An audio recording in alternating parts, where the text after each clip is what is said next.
Chapter 3. All Gone Wrong. June 29th, 2060. The Colony, Kansas, North America. Akira couldn't contain her excitement the next morning. Tomorrow was her birthday. She would be 15 years old, and it felt like she had life completely figured out. Tomorrow, she would finally get her moment with Emmanuel, get her first flying lesson, and basically spend the whole day being the center of attention. When she arrived at the cafeteria at XCOM HQ, Akira found her first birthday present waiting for her. Inez Vasquez stood on top of a table and made sure everyone in the room could see it. "Hey, hombres! Thanks for helping me make this thing," Inez told the surrounding XCOM personnel while they clapped and cheered. Akira went red when she saw that it was a flight suit of the exact same type worn by spaceplane crew such as her parents, Emmanuel or Inez. On the right shoulder was the American flag, 51 stars on a blue field with 13 red and white stripes. The name Robinson was sewn into the chest above the heart. Finally, the original Archangel mission patch was affixed to the left shoulder. A stylized Japanese torii gate on a blue field encircled by the names of the Angel's war-era command crew.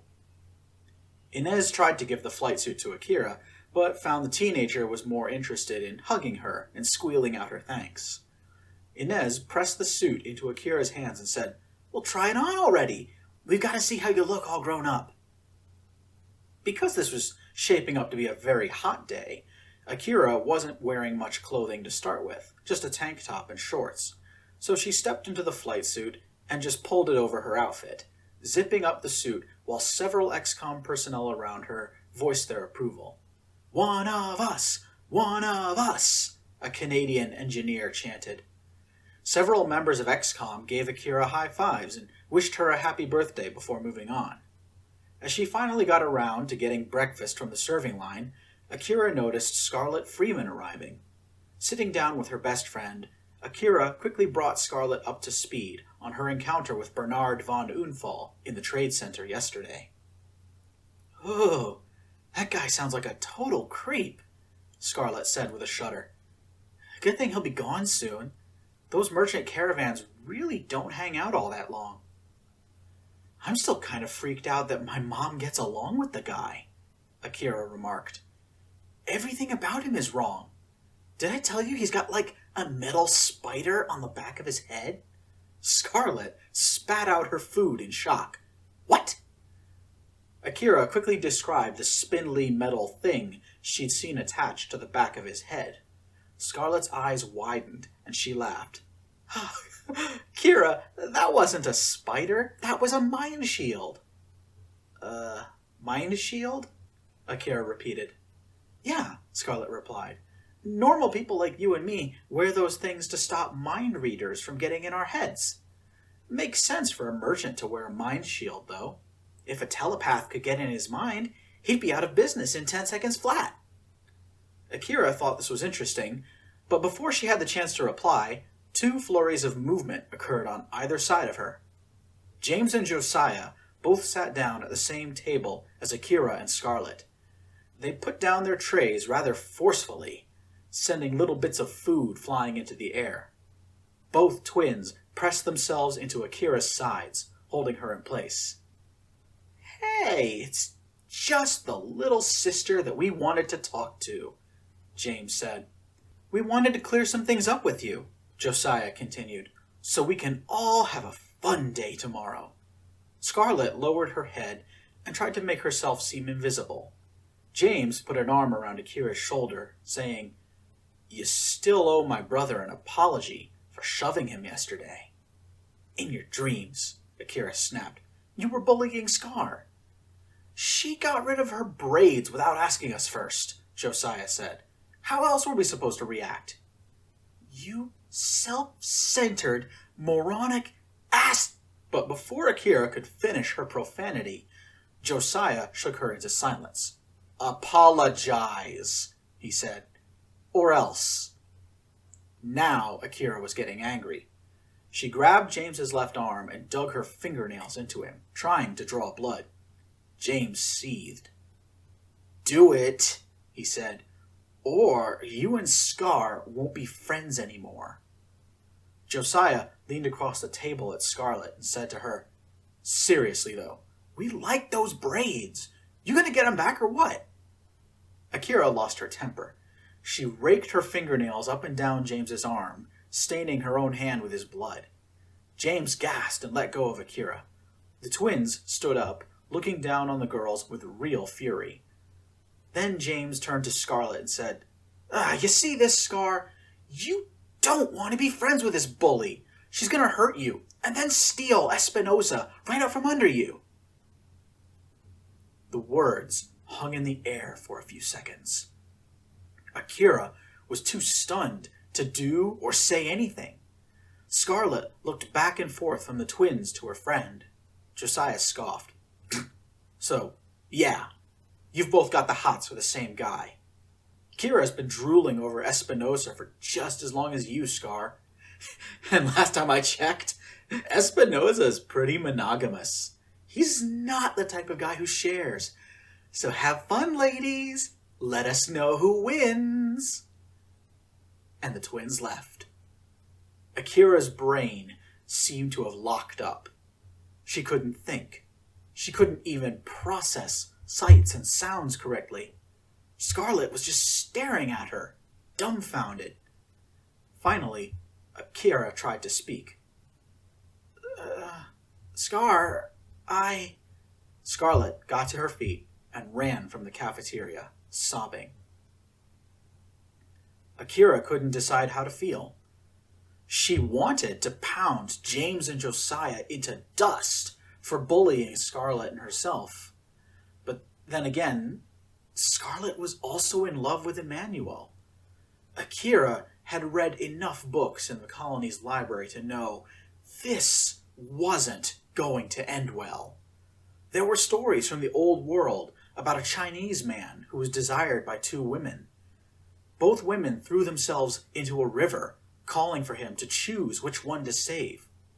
There was also a tale of 3 Greek gods, whose unresolved love triangle caused a war. And of course, everybody on Earth knew about the drama surrounding the Savior herself. Jericho had been entangled with 2 people who wanted her at the same time. Tragically, Dwayne Gardner and Sophie Ackerman both outlived the woman they desired. Akira was very frightened she'd end up in a similar situation, but she didn't know how to escape it. Walking underneath the awnings and rooftops to keep out of the sun, Akira absent-mindedly headed back towards the tenement building. She needed to think, to brainstorm, to come up with something she could say to Scarlet. Scarlet was Akira's best friend, but at the end of the day, Akira knew that Emmanuel was hers, and that Scarlet had no business being anywhere near him. What could Akira say that would get Scarlet to back down without sacrificing their friendship? Akira was lost in her own thoughts as she passed the gate in the inner wall. To her left, a covered pathway led to the airport where the Archangel was parked. She walked right past it, intending to continue on to the tenement, but a loud voice caused Akira to do a double take and return to the gate. Outside the walls, in the main town, several people were having a very loud and intense argument.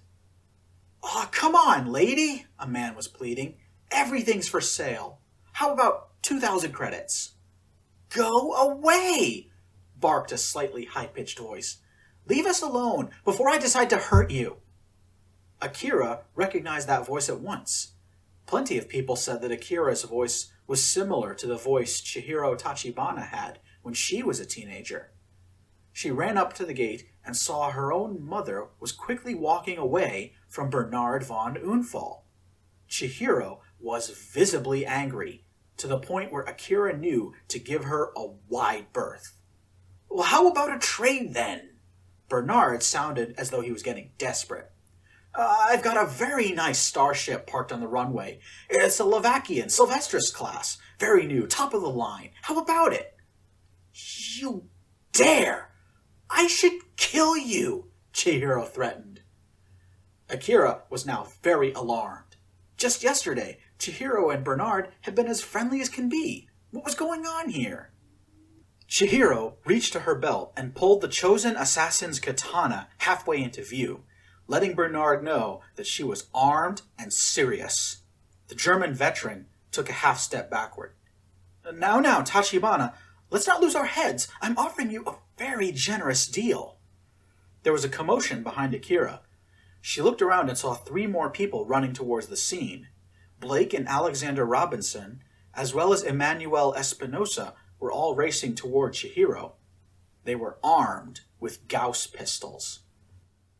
Von Unfall! Blake yelled.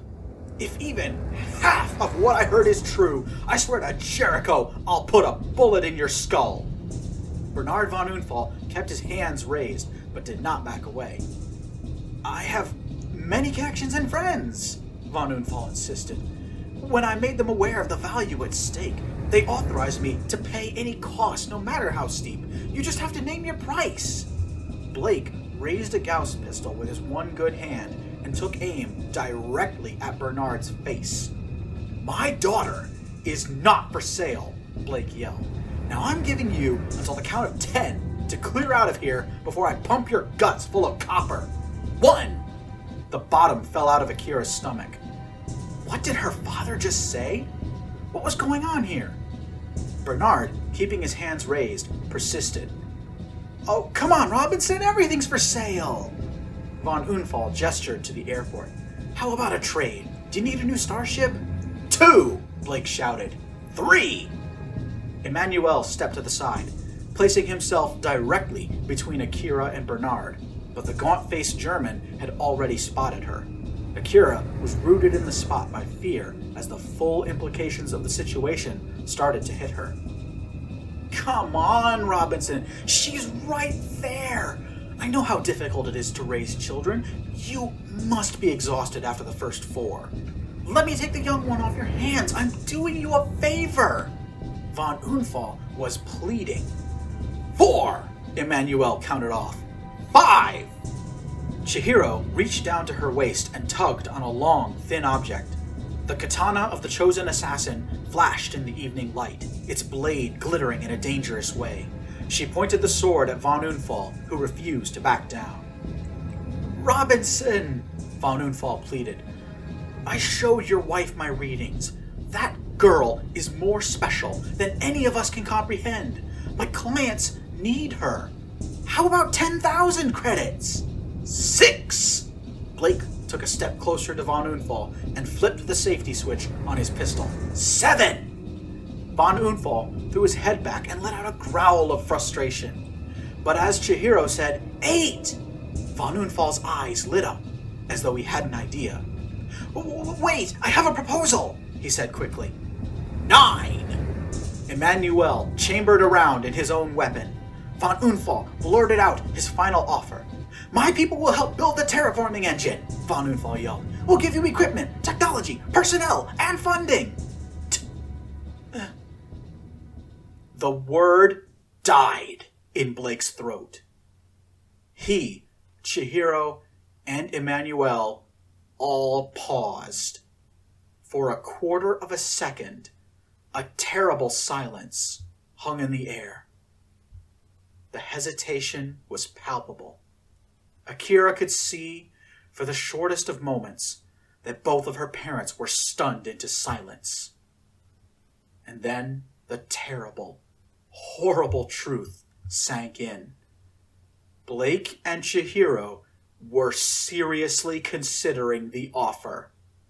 Akira's blood ran cold as she finally understood that her parents had, if only for a moment, given very real thought to selling her as though she was a caged animal in a shop. After a full second of silence, Blake and Chihiro both raised their weapons and took aim at Von Unfall. Here's my offer, Blake replied. You get a bullet in your skull, and I get the satisfaction of watching the blood leak out of your twitching corpse. Does that sound like a deal, you disgusting disgusting slave driver! Realizing he wasn't going to make any more headway, Bernard von Unfall finally backed down. He withdrew, slinking away and back into the market. Akira was left numb by the whole experience. She vaguely knew that her family steered her back into XCOM HQ. Blake and Chihiro both spoke to her, telling their daughter how much she meant to them, and that they would never allow anybody to take her away. Alexander kept one arm around her shoulder the entire time, until they were all back in the tenement house. Both of Akira's parents escorted her to her room, and Chihiro promised to bring Akira some food from the cafeteria. Before he left, Blake put his good hand on his daughter's shoulder and said, "I'm sorry, Akira, for the world you have to grow up in. I never wanted you to inherit a broken world from me. Your mother and I are working as hard as we can to make things right, to give you and your siblings the best chance at a better life. I know we can't make everything perfect for you, but I swear to Jericho, we're going to try." Akira didn't say anything, and her parents left her alone, tucked into bed. Yesterday, she would have trusted her father's words without a moment's hesitation or doubt. But everything was different now. All Akira could think about was the moment when her parents hesitated. She felt betrayed, and began to wonder if her life meant far less to her family than what she'd been raised to believe. A little after sundown, Chihiro returned with a platter of warm food for Akira and the promise of a quiet, restful birthday picnic tomorrow. Kissing Akira's forehead, Chihiro asked her if she wanted her bedroom door locked. Akira said yes, and as she departed, Chihiro made sure to lock Akira's door from the inside before stepping out and closing it silently. Akira was ready for this hellish day to be over. Having finished her dinner, she set the platter on her nightstand and picked up the analog alarm clock. She twisted the dial and set the alarm to wake her very late tomorrow morning. Akira was finally about to go to sleep when a gentle knock sounded on her door. "Hello? Akira? Are you in there?" Scarlett's voice came softly through the door. Akira slipped out of bed and put her back against it, holding it closed. Clutching the clock in one hand, Akira wasn't sure what to say, so she just replied, "Hi, Scar." Scarlett's voice sounded equally unsure and uncomfortable. "So, I guess you and I are in a bind, huh?" Straight to the point. But yeah, Akira let out a weak chuckle. "Scar, why didn't you tell me about Emmanuel?" "I was scared," Scarlett confessed. "I thought you liked him too. I couldn't." Scarlett trailed off, unable to find the words. "Have you talked to him?" Akira asked, dreading the answer. "Kinda." Scarlett's voice sounded very small. "Just a couple of hellos and good mornings." "Did you do anything, like, flirty?" Scarlett paused for way too long. "I mean, I like... a little, I guess." Akira was so happy that there was a door between herself and Scarlett. In the span of a single day, she'd been betrayed by her parents, and now her best friend as well. Could this day get any worse? "Akira, I'm sorry." Scarlett sounded like she was sobbing. "I didn't know. I didn't mean to hurt you. You're my best friend." Somehow, those words felt like a knife to Akira's heart. "Scar?" Now Akira couldn't find the words, but Scarlett had more to say. "Akira, I respect you and our friendship. And since it's your birthday, I think it's only fair." Scarlett paused, waiting for Akira to reply.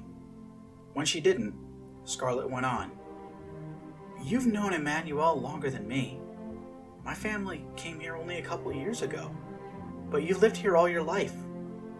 I'll back off and give you a chance, okay?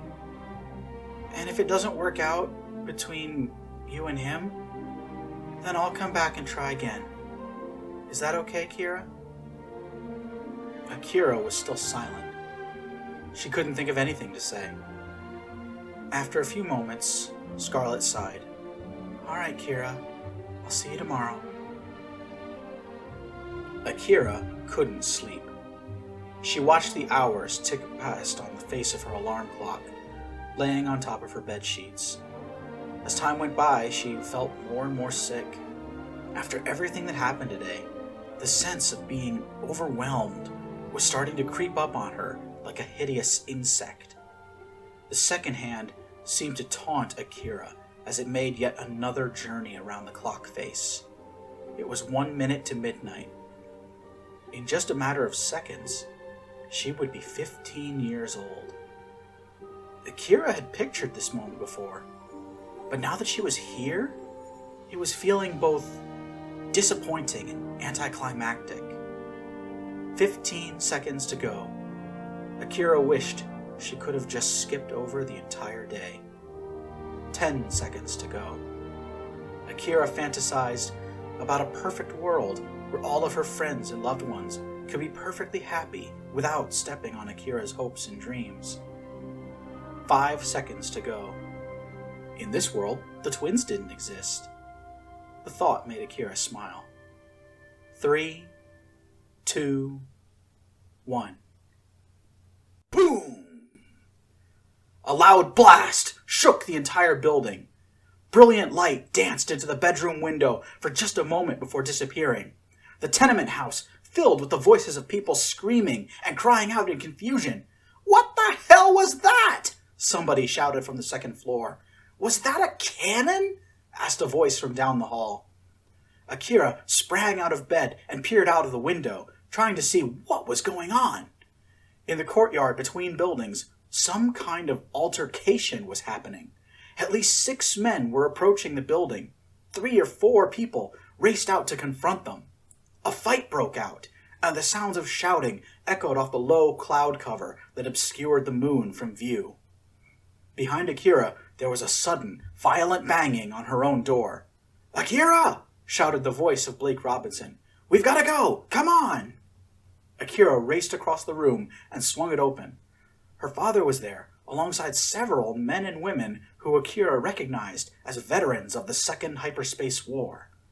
Dwayne Gardner, one of Jericho's lovers, kept his back to the group, aiming a beam rifle down the darkened hallway while Corey Tucker, an XCOM squad leader, covered the area Dwayne couldn't see. Alexei Volobyov, a Russian soldier with something of a checkered past, grabbed Akira and pulled her into the middle of the group. "Follow me," Blake told his daughter, "and keep your head low." As Akira's father started guiding her to the nearest exit, the air lit up again, and a second loud crack echoed through the walls. "What's going on?" Akira screamed. "Stay quiet," Dwayne hissed. "Don't give us away." Down the steps and out the front door. The group was soon dashing across open ground. Akira had not been given the time to put on a change of clothes and was walking barefoot across the hot ground. Each footstep brought searing pain and forced Akira to step as lightly as possible. She saw an armored truck parked about 50 yards down the road. There was a stylized hexagonal eye painted on the side in red, with the words "Scientia Potentia Est" underneath of it. Blake took one look at this and said, "I knew it! I knew it!" As they passed the armored truck, Dwayne Gardner pulled a small circular object from his pocket and reached underneath the vehicle, attaching it to a spot on the inside of the wheel well, just out of sight. Blake put one hand on Akira's shoulder to make her continue on. The inner gate and the path to the airport were just coming into sight through the darkness when Alexei shouted, "Jigs up! Here they come!" Blake, Dwayne, Corey, and Alexei all spun around to look behind them. Akira tried to turn as well, but Dwayne seized her around the middle and threw her behind a low concrete wall. "Stay in cover!" Akira curled up into the fetal position and pressed her hands to her ears. Gunfire rent the air like a terrible thunderstorm for a few seconds before somebody yelled above the noise, "Stop!" The gunfire died away as Bernard von Unfall made himself heard. Akira dared to peek her head above the low wall. The perfidious German stood out in the open, his arms extended. "This fight isn't necessary," von Unfall called out. "My men have left 200 kilograms of Illyrium outside of your headquarters. We've also given you food, supplies, and all of the tools and equipment you need to finish your terraforming engine. Your great project will be complete in a matter of weeks. Just give us the girl, as we agreed." "Agreed?" Akira screamed. But Blake's voice was louder than her own. "Von Unfall, I'll kill you where you stand!" Blake rose up from behind cover, aiming his pistol directly at von Unfall's head. Behind von Unfall, two shadowy figures took aim with weapons of their own. Not a moment later, the earth shook and the whole place lit up as though it were daytime. Akira screamed again as blast after blast split the night as though the whole world was going to end right then and there. The flashing lights were so intense that Akira jammed her eyes shut. She silently prayed to Jericho for the whole ordeal to end. But then somebody grabbed her by the shoulder and pulled her upright. "I've got her!" a strange voice called out. Realizing she was being held by someone who was not friendly, Akira opened her eyes and started flailing about, screaming and punching and kicking at whatever part of this guy she could reach. The strange man tried to redouble his grip on Akira, and in the confusion, she saw something that made her heart freeze. Blake, Dwayne, Alexei, and Corey were all lying on the ground, their bodies twitching and convulsing. Bernard von Unfall, the gaunt-faced German, was standing over Blake's body, holding a boxy-looking sidearm with a computer screen and a keypad in the spot where one would expect to find a gun sight. Akira had no idea whether her father was alive. Her screams seemed to overpower all other noises. Akira struggled against her captor with all of her strength, kicking his stomach, biting his arm. The man dropped his rifle and seized Akira with both hands, snaking his right arm around her neck and squeezing until she choked. Desperate, panicking, Akira kicked again, this time connecting the back of her foot to the man's kneecap, forcing him to buckle. "Boss!" the man cried out. "Need some help here!" Von Unfall looked up at Akira, then gave her the most unpleasant smile she'd ever seen. He strode over to Akira and her captor, keying some command into the computer attached to his sidearm. "A soft hit should do the trick," von Unfall said. "We don't want to damage that wonderful brain of yours." Von Unfall raised his weapon and held it less than an inch away from Akira's chest. What can only be described as a bolt of lightning jumped from the weapon and hit Akira, as bright as the sun and loud as a cannon. Every muscle in Akira's body seized up, and she immediately lost consciousness.